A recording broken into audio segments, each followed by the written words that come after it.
Welcome to step number 3 of the Micro Zillion Braids style. In this step, I will be sharing 6 of my best tips, tricks, and advice for doing your micro braids. Tip number 1, beauty is not pain, preventing hair loss and alopecia. All of my life, I've felt like beauty was pain. Every time I've sat in a chair and got my hair braided or twisted or pinned up, it always hurt, and it hurt literally for weeks at a time. Beauty is not pain because with pain comes a lot of tragedy. You want to make sure that when you are braiding your hair is not too tight. It shouldn't feel sensitive, it shouldn't feel like the braids are too heavy, and it definitely shouldn't feel uncomfortable. When you're braiding your hair and it simply hurts, loosen your grip. You want to keep your hair for as long as you can, and putting too much tension on your hair will lead you to hair loss and alopecia.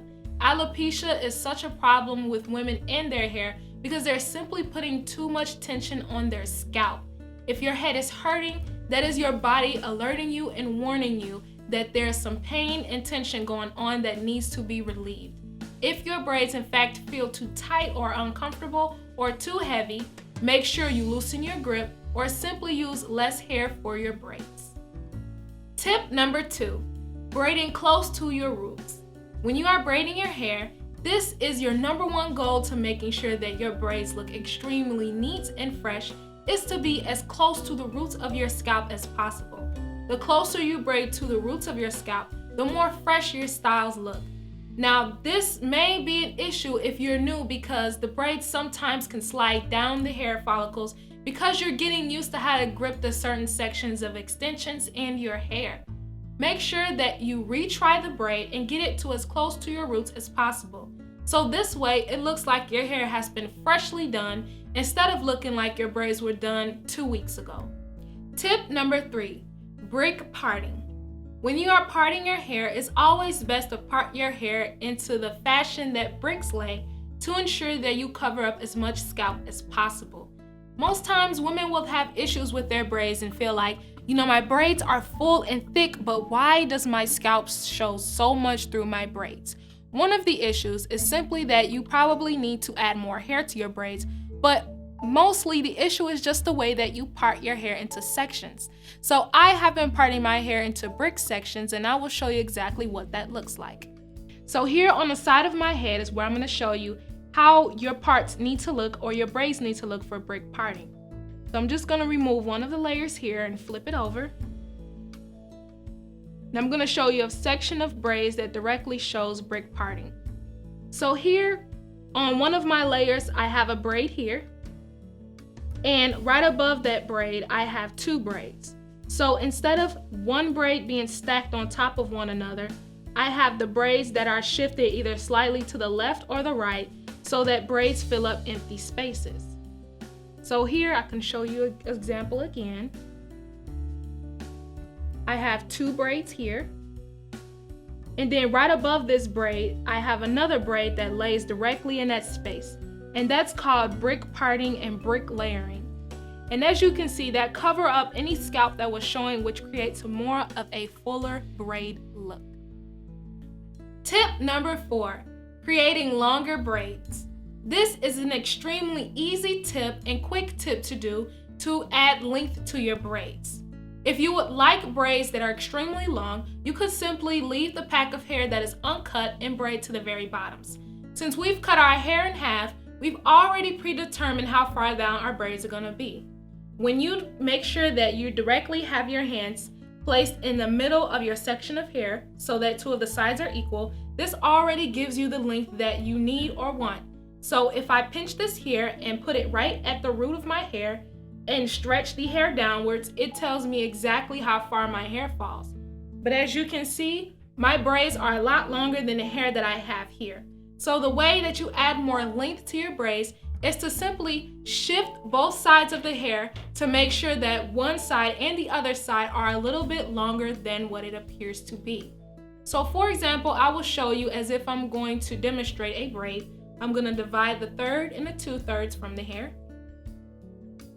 And this time, instead of making sure both sides are pretty much equal, I'm gonna shift the sides so that one of the sides are a little bit longer.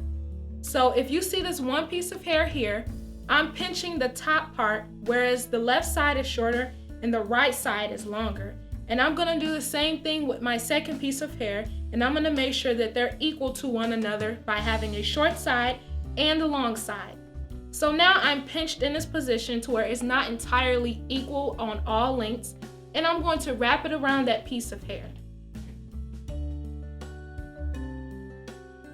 So with my hair divided into my sections and I've shifted both sides of the length of the hair, now my braid will actually be a lot longer than what I've had. So where I'm pinched at now, you can go right up to your scalp and hold it there as if it's a braid. Stretch your hands down the hair, and now it matches the length of your braids. So that is how you add length to your braids. Just simply divide the hair into half, and instead of making sure that all of the hair is equal on the bottom, shift both sides so that it actually creates more length at the bottom. Tip number 5, snipping the frayed ends. Previously, I have shown you in step 2 how to make sure to snip your frayed ends and any hair that sticks out of your braids.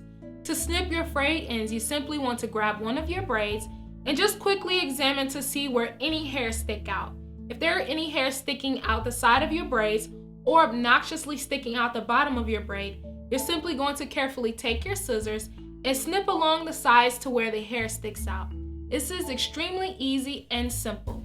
By snipping your frayed ends, this creates more of a uniform and perfect braid.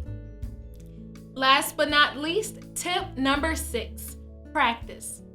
This is by far one of my most important tips that I have to offer you, and it is my most overlooked tip of them all. Remember, practice makes perfect. Most times when people try something, especially doing braids for the first time, you don't get it. Usually your first time is your worst time because you're new to the entire concept.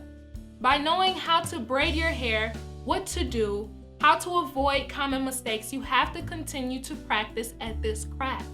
Please do not get discouraged or frustrated and quit, because the more you practice at doing your hair, the more you put in experience and time and patience, the more you will be able to do very beautiful micro braid extensions.